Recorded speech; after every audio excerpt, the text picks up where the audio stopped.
जुग जुग अटल, लोक परलोक दे राखे,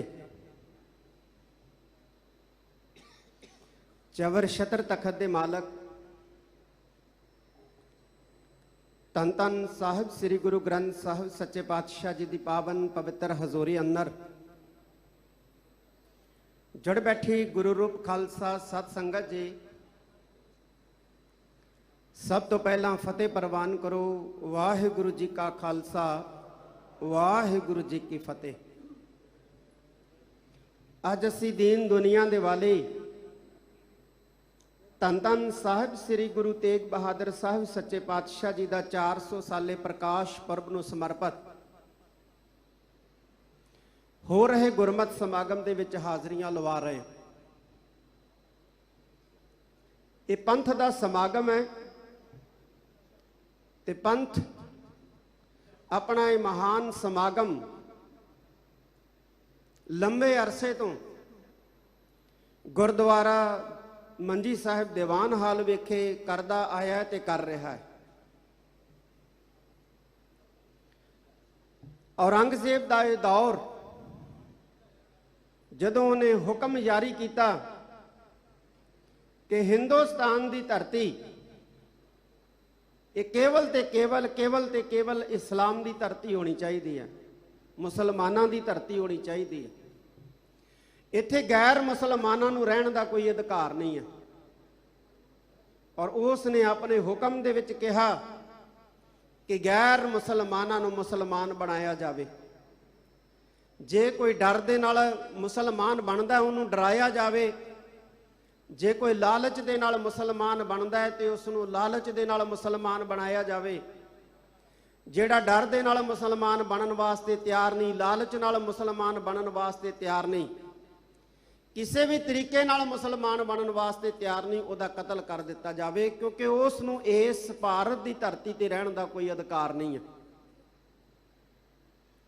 ते नाल ये भी हुक्म दे विच लिखिया कि हिंदुओं की प्रतिनिधिता जिहड़ी है वो ब्राह्मण करते हैं। ब्राह्मण हिंदुओं के विद्वान है, विद्वान ब्राह्मण हिंदुओं लई यज्ञ करते हैं, यज्ञ करवाउंदे है, हवन करते हैं, हवन करवाउंदे है, हिंदुओं के रस्मों रिवाज करवाउंदे है। इस करके सब तो पहला कश्मीर के ब्राह्मणों नूं, फिर दूजे सूबिया के ब्राह्मणों नूं जिहड़ा है वो मुसलमान बनाया जाए। ते जदों ये हुक्म कश्मीर के सूबेदार नूं भी मिलिया ते कश्मीर के सूबेदार ने सद के सारे पंडितां नूं कहा भी मैनू हुक्म आया तुसीं मुसलमान बन जाओ।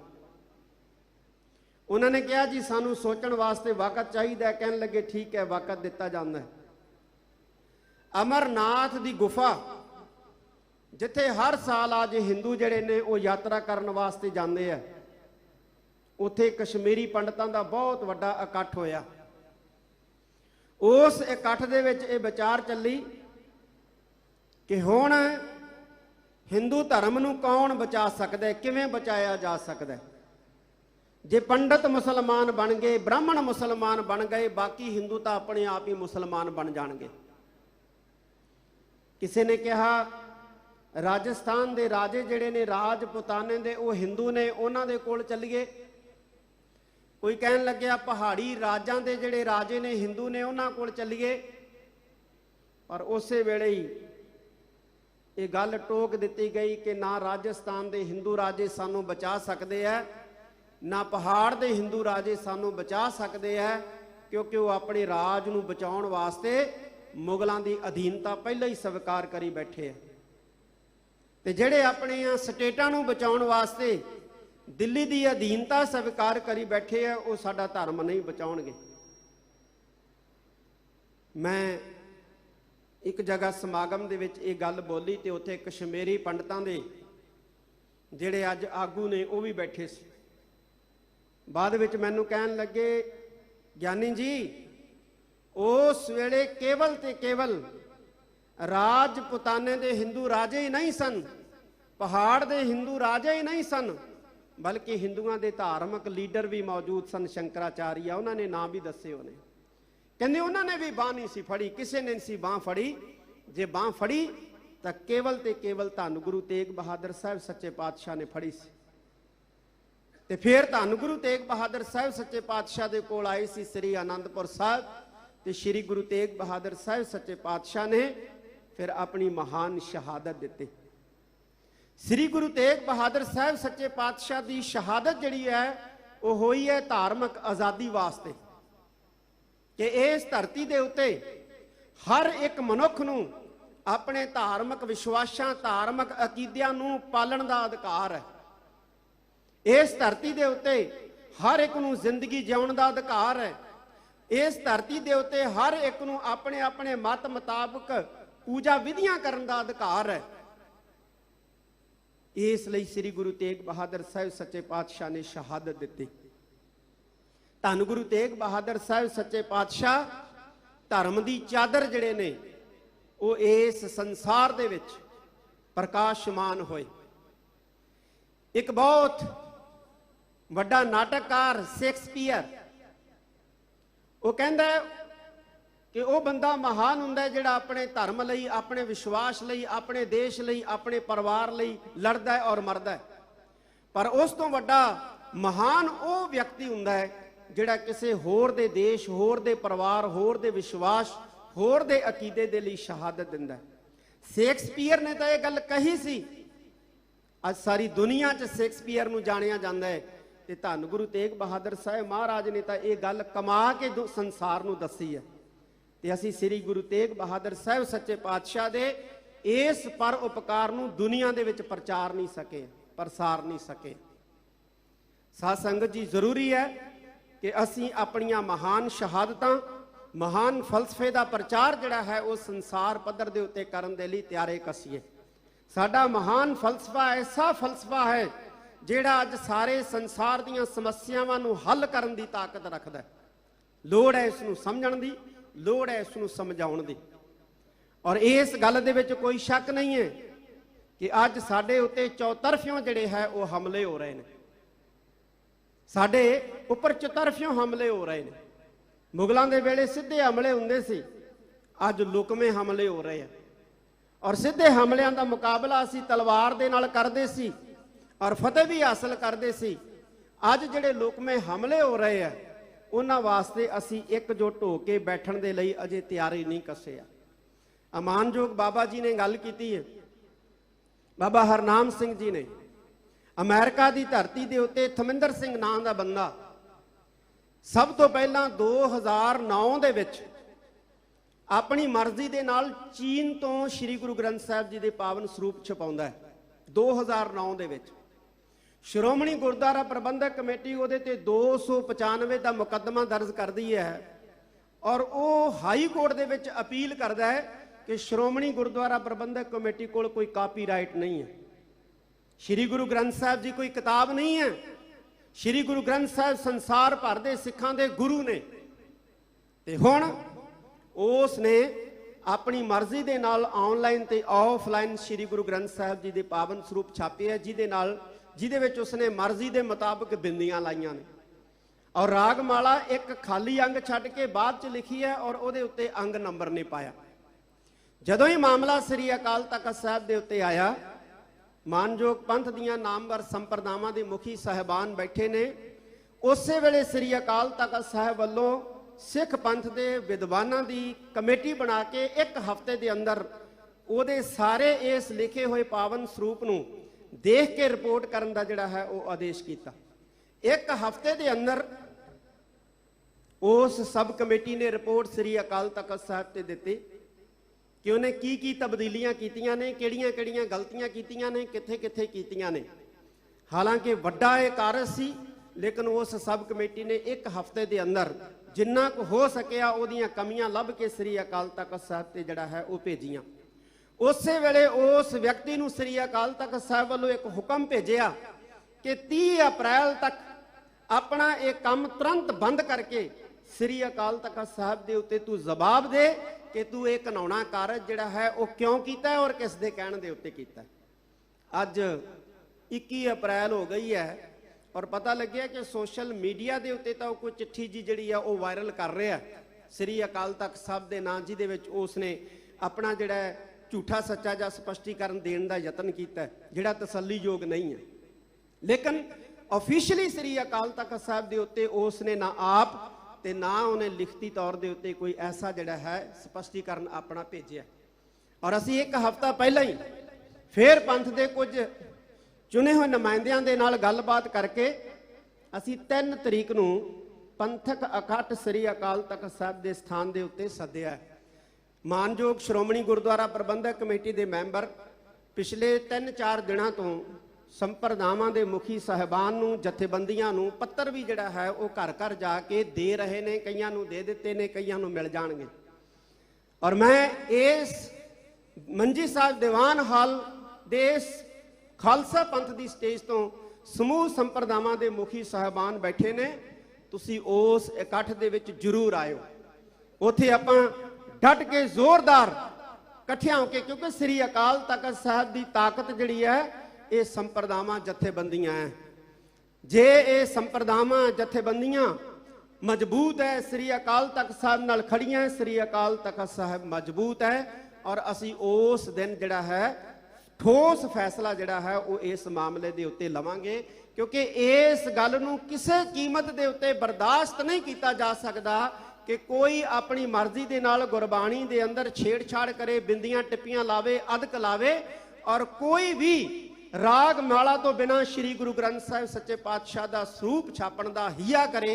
ये गल खालसा पंथ किसी भी रूप दे विच बर्दाश्त ना करेगा, और ना खालसा पंथ ने पहलों ये बर्दाश्त किया है।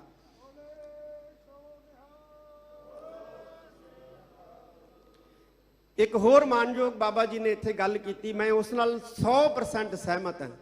अज साडी हालत इन्नी पतली हो गई है, पिछे जे कुछ हिंदू संत मिलने वास्ते आए, उन्होंने फोटो खिंचवाई, ते ये मैं उन्होंने कहा कि अपलोड जिहड़ा फोटो जिहड़ी है ना तुसी ना करियो। कहंदे क्यों? मैं कहा ज्यों ही तुसी फोटो अपलोड करोगे ना तो साडे जिहड़े सिर फिरे ने वो आखणगे कि RSS नाल फोटो जिहड़ा है वो जथेदार खिचवा रहा।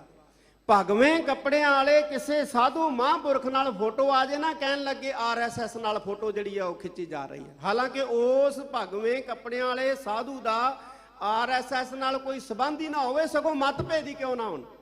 आज साडी हालत इन्नी पतली हो गई है। इन्ना भी साध संगत जी पेतला होने की जरूरत नहीं है।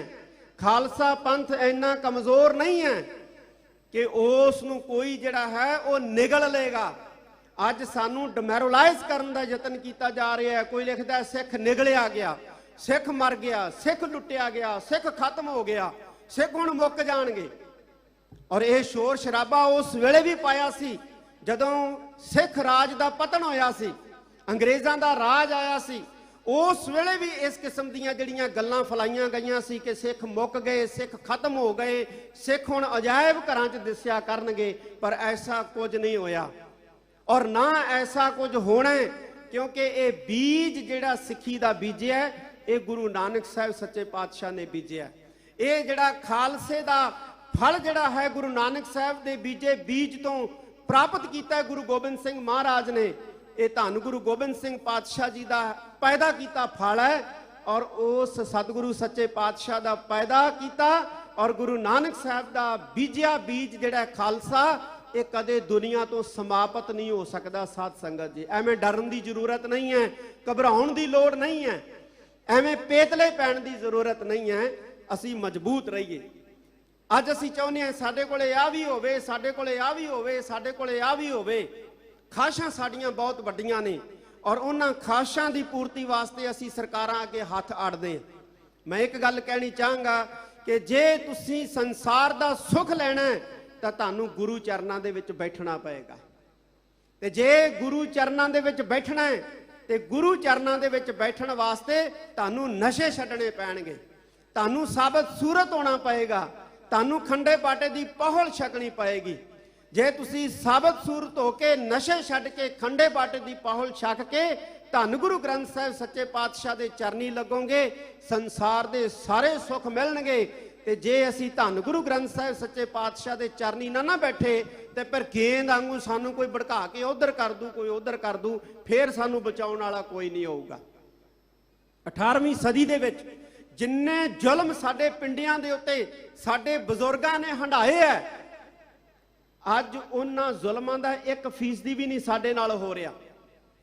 लेकिन असीं कुरला बहुत रहे हैं, रौला बहुत पा रहे हैं संसार के अंदर। लुटे गए होए, मर गए होए, डिग पे होए, ढह गए होए। याद करिए खालसे दा ओ दौर, 18वीं सदी दा ओ दौर, जदों सानू घरां दे विच रहना नहीं सी मिलदा, जदों साडे सिरां दे मुੱਲ पैंदे सी। और जिस वक्त साडे बजुर्गां नूं ये खित्ता छड्ड के राजस्थान के बियाबान जंगलों के विच, बियाबान इलाकिਆਂ ਦੇ ਵਿੱਚ शरण लैनी पई, पहाड़ों के ਵਿੱਚ शरण लैनी पई, दरियावां के झल्लां ਦੇ ਵਿੱਚ शरण लैनी पई। पर वो बहुत लंबा समा बुढ़ा जौड़ दे बियाबान इलाकिਆਂ ਦੇ ਵਿੱਚ, दरियावां के झल्लां ਦੇ ਵਿੱਚ ਜਾਂ पहाड़ों के जंगलों च नहीं सी रहिंदे। सचखंड श्री हरमंदर साहब ते श्री अकाल तख्त साहब की खिच उन्हां नूं इस धरती के उत्ते मुड़ लै आउंदी सी। और जदों बार बार वो इस धरती के उत्ते आउंदे सी, और एक दिन ऐसा आया, गुरु ने कृपा की कि इस धरती के वो राज भाग के मालक बन गए। असी दुनिया च जिथे मर्जी चले जाइए, अमरीका चले जाइए, कनेडा चले जाइए, इंग्लैंड चले जाइए, पर पंजाब दे नालों नाता जिहड़ा है वो अपना किसी कीमत ते ना तोड़िए। असी कहने हैं जी, असी कदों तोड़ते हैं जी?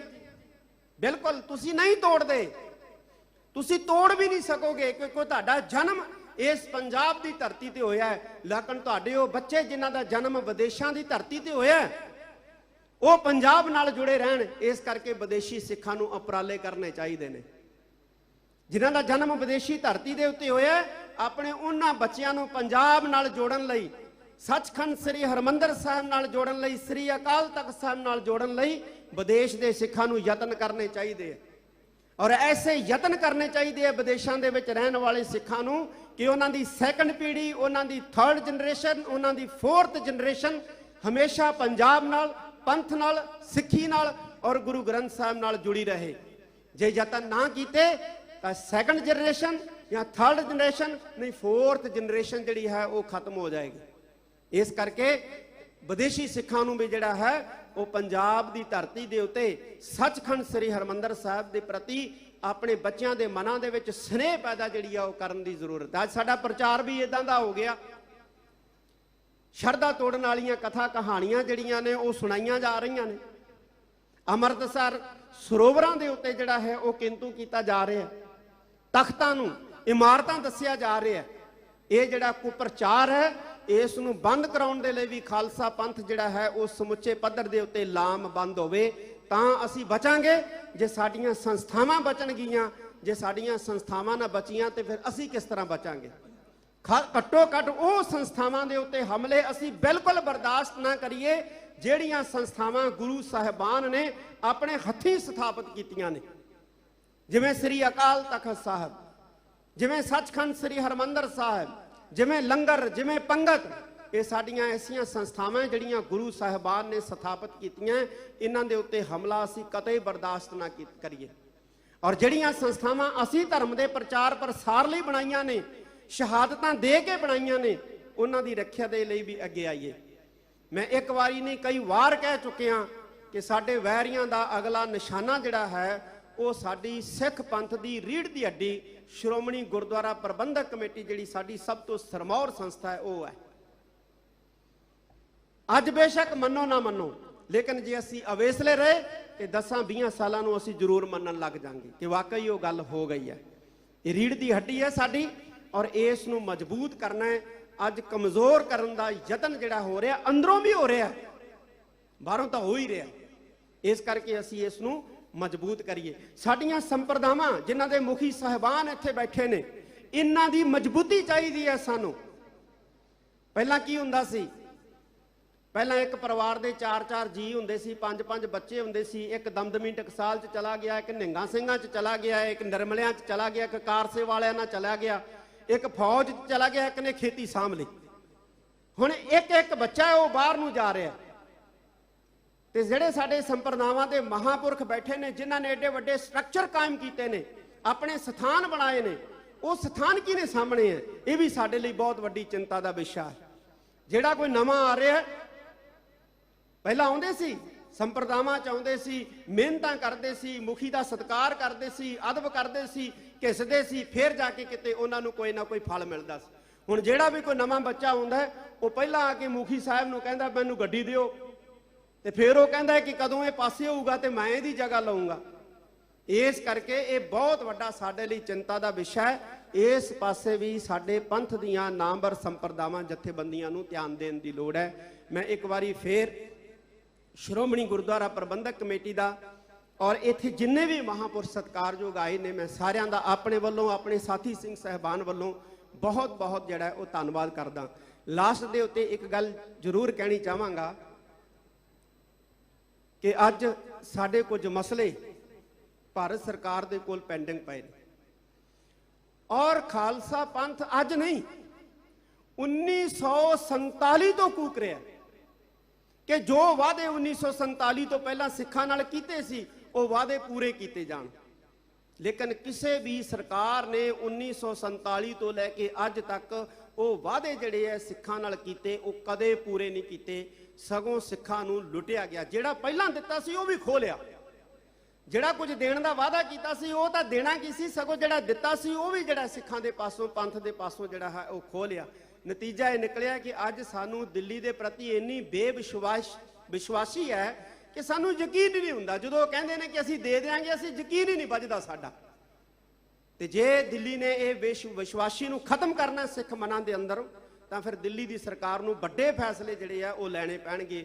ਜਿਹੜੀਆਂ ਗਲਤੀਆਂ ਦਿੱਲੀ ਦੀ ਕਾਂਗਰਸ ਸਰਕਾਰ ਨੇ ਕੀਤੀਆਂ ਸਿੱਖਾਂ ਨਾਲ ਧਰੋਹ ਕਰਕੇ, ਉਹਨਾਂ ਗਲਤੀਆਂ ਨੂੰ ਮੌਜੂਦਾ ਸਰਕਾਰਾਂ ਨੂੰ ਸੁਧਾਰਨਾ ਪਏਗਾ। ਜੇ ਸਿੱਖਾਂ ਦੇ ਨਾਲ ਮੇਲ ਮਿਲਾਪ ਰੱਖਣਾ ਹੈ, ਜੇ ਸਿੱਖਾਂ ਨਾਲ ਸਹਿਚਾਰ ਰੱਖਣਾ ਹੈ, ਜੇ ਚਾਹੁੰਦੇ ਨੇ ਕਿ ਸਿੱਖ ਜਿਹੜੇ ਨੇ ਭਾਰਤ ਦੇ ਵਾਸੀ ਹੈ ਔਰ ਇਹ ਸਨਮਾਨ ਦੇ ਨਾਲ ਰਹਿਣ, ਆਜ਼ਾਦੀ ਦੇ ਨਾਲ ਰਹਿਣ, ਤਾਂ ਸਾਡੇ ਨਾਲ ਜੇ ਸਹਿਚਾਰ ਰੱਖਣਾ ਹੈ, ਪੰਥ ਨਾਲ ਸਹਿਚਾਰ ਰੱਖਣਾ ਹੈ, ਤਾਂ ਫਿਰ ਉਹਨਾਂ ਗਲਤੀਆਂ ਨੂੰ ਦੁਰਸਤ ਕਰਨਾ ਪਏਗਾ ਜਿਹੜੀਆਂ ਪਹਿਲੀਆਂ ਕਾਂਗਰਸ ਸਰਕਾਰਾਂ ਨੇ ਦਿੱਲੀ ਦੇ ਵਿੱਚ ਬੈਠ ਕੇ ਕੀਤੀਆਂ ਨੇ ਸਿੱਖਾਂ ਦੇ ਨਾਲ। ਉਹਨਾਂ ਧੱਕਿਆਂ ਨੂੰ ਦੂਰ ਕਰਨਾ ਪਏਗਾ ਜਿਹੜੇ ਧੱਕੇ ਜਿਹੜੇ ਪਹਿਲੀਆਂ ਸਰਕਾਰਾਂ ਨੇ ਸਿੱਖਾਂ ਨਾਲ ਕੀਤੇ ਨੇ। ਫਿਰ ਅਸੀਂ ਜਿਹੜਾ ਹੈ ਉਹ ਮਿਲਵਰਤਨ ਰਲ ਮਿਲ ਕੇ ਬੈਠਣ ਦੇ ਲਈ ਤਿਆਰ ਹੈ। ਸਾਡੇ ਤਾਂ ਗੁਰੂ ਸਾਹਿਬਾਨਾਂ ਨੇ ਸਾਨੂੰ ਸਿਖਾਇਆ ਕਿ ਰਲ ਮਿਲ ਕੇ ਬੈਠਣਾ ਭਾਈ, ਆਪਣੇ ਗੁਆਂਢੀਆਂ ਨਾਲ ਵੀ ਰਲ ਮਿਲ ਕੇ ਬੈਠਣਾ, ਸ਼ਾਂਤੀ ਦੇ ਨਾਲ ਬੈਠਣਾ, ਸਾਡੇ ਸਤਿਗੁਰੂ ਦਾ ਉਪਦੇਸ਼ ਹੈ। ਇਸ ਕਰਕੇ ਸਾਡੇ ਜਿਹੜੇ ਉੱਪਰ ਧੱਕੇ ਹੋਏ ਨੇ, ਸਾਡੇ ਤੇ ਜਿਹੜੇ ਜ਼ੁਲਮ ਹੋਏ ਨੇ, ਉਹਨਾਂ ਜ਼ੁਲਮਾਂ ਦੀ ਗੱਲ ਮੌਜੂਦਾ ਹਕੂਮਤਾਂ ਨੂੰ ਕਰਨੀ ਪਏਗੀ। ਫਿਰ ਅਸੀਂ ਸਹਿਚਾਰ ਜਿਹੜਾ ਹੈ ਉਹ ਕਰਨ ਵਾਸਤੇ ਤਿਆਰ ਹੈ ਔਰ ਸਹਿਯੋਗ ਦੇਣ ਵਾਸਤੇ ਵੀ ਜਿਹੜਾ ਹੈ ਉਹ 100% ਤਿਆਰ ਹੈ। ਪਰ ਜੇ ਸਾਡੇ ਉੱਤੇ ਹੋਏ ਜ਼ੁਲਮਾਂ ਦਾ ਹਿਸਾਬ ਨਹੀਂ ਕੀਤਾ ਜਾਂਦਾ, ਸਾਡੇ ਨਾਲ ਹੋਏ ਧੱਕਿਆਂ ਦਾ ਹਿਸਾਬ ਨਹੀਂ ਕੀਤਾ ਜਾਂਦਾ, ਤੇ ਸਾਡੇ ਮਨਾਂ ਦੇ ਵਿੱਚੋਂ ਬੇਵਿਸ਼ਵਾਸੀ ਕਦੇ ਖਤਮ ਨਹੀਂ ਹੋਏਗੀ। ਮੈਂ ਬਹੁਤ ਸਾਰੀਆਂ ਸੰਪਰਦਾਵਾਂ ਬੈਠੀਆਂ ਨੇ, ਨਿਹੰਗਾਂ ਸਿੰਘਾਂ ਦੇ ਦਲ ਪੰਥ, ਉਹਨਾਂ ਦੇ ਮੁਖੀ ਸਾਹਿਬਾਨ ਬੈਠੇ ਨੇ, ਦਮਦਮੀ ਟਕਸਾਲ ਦੇ ਮੁਖੀ ਸਾਹਿਬਾਨ ਬੈਠੇ ਨੇ, ਨਿਰਮਲੇ ਸਾਧੂ ਬੈਠੇ ਨੇ, ਕਾਰਸੇ ਵਾਲੇ ਮਹਾਂਪੁਰਖ ਬੈਠੇ ਨੇ, ਨਾਨਕਸਰ ਸੰਪਰਦਾ ਦੇ ਬੈਠੇ ਨੇ। ਜੇ ਨਾਂ ਲੈਣ ਲੱਗਾ ਕਿਸੇ ਦਾ ਰਹਿ ਗਿਆ, ਆਪਣੇ ਮਨ ਨੂੰ ਚੰਗਾ ਨਹੀਂ ਲੱਗਣਾ। ਮੈਂ ਸਾਰਿਆਂ ਦਾ ਤਹਿ ਦਿਲੋਂ ਧੰਨਵਾਦ ਕਰਦਾ ਹਾਂ ਔਰ ਸਭ ਤੋਂ ਵੱਡਾ ਧੰਨਵਾਦ ਸ਼੍ਰੋਮਣੀ ਗੁਰਦੁਆਰਾ ਪ੍ਰਬੰਧਕ ਕਮੇਟੀ ਦਾ, ਕਿਉਂਕਿ ਇਹ ਸਮਾਗਮ ਕਰਨੇ ਸ਼੍ਰੋਮਣੀ ਗੁਰਦੁਆਰਾ ਪ੍ਰਬੰਧਕ ਕਮੇਟੀ ਦਾ ਫਰਜ਼ ਸੀ ਅੱਜ ਦੇ ਦਿਨ, ਕਿਉਂਕਿ ਅੱਜ ਪ੍ਰਕਾਸ਼ ਦਿਹਾੜਾ ਹੈ। ਸ਼੍ਰੋਮਣੀ ਗੁਰਦੁਆਰਾ ਪ੍ਰਬੰਧਕ ਕਮੇਟੀ ਅੱਜ ਇਸ ਪ੍ਰਕਾਸ਼ ਦਿਹਾੜੇ ਦੇ ਸਮਾਗਮਾਂ ਨੂੰ ਕਿਸੇ ਵੀ ਰੂਪ ਦੇ ਵਿੱਚ 2 ਦਿਨ ਅੱਗੇ ਜਾਂ 2 ਦਿਨ ਪਿੱਛੇ ਨਹੀਂ ਕਰ ਸਕਦੀ, ਹੋਰ ਕਰ ਸਕਦੇ ਸੀ, ਲੇਕਿਨ ਸ਼੍ਰੋਮਣੀ ਗੁਰਦੁਆਰਾ ਪ੍ਰਬੰਧਕ ਕਮੇਟੀ ਨਹੀਂ ਕਰ ਸਕਦੀ ਸੀ। ਉਹਨਾਂ ਨੇ ਆਪਣਾ ਫਰਜ਼ ਸਮਝਿਆ। ਮੈਂ ਸ਼੍ਰੋਮਣੀ ਗੁਰਦੁਆਰਾ ਪ੍ਰਬੰਧਕ ਕਮੇਟੀ ਦਾ ਧੰਨਵਾਦ ਕਰਦਾ ਹਾਂ। ਮਾਨਯੋਗ ਸਿੰਘ ਸਾਹਿਬ ਗਿਆਨੀ ਜਗਤਾਰ ਸਿੰਘ ਜੀ, ਮੁੱਖ ਗ੍ਰੰਥੀ ਸੱਚਖੰਡ ਸ੍ਰੀ ਹਰਿਮੰਦਰ ਸਾਹਿਬ ਜੀ, ਜੋ ਸਿੱਖਾਂ ਦੇ ਵਿੱਚ ਸਭ ਤੋਂ ਸਰੋਪਰੀ ਸਨਮਾਨਜਨਕ ਅਹੁਦਾ ਹੈ, ਮੈਂ ਉਹਨਾਂ ਦਾ ਵੀ ਤਹਿ ਦਿਲੋਂ ਬਹੁਤ ਬਹੁਤ ਧੰਨਵਾਦ ਕਰਦਾ। ਵਾਹਿਗੁਰੂ ਜੀ ਕਾ ਖਾਲਸਾ, ਵਾਹਿਗੁਰੂ ਜੀ ਕੀ ਫਤਿਹ।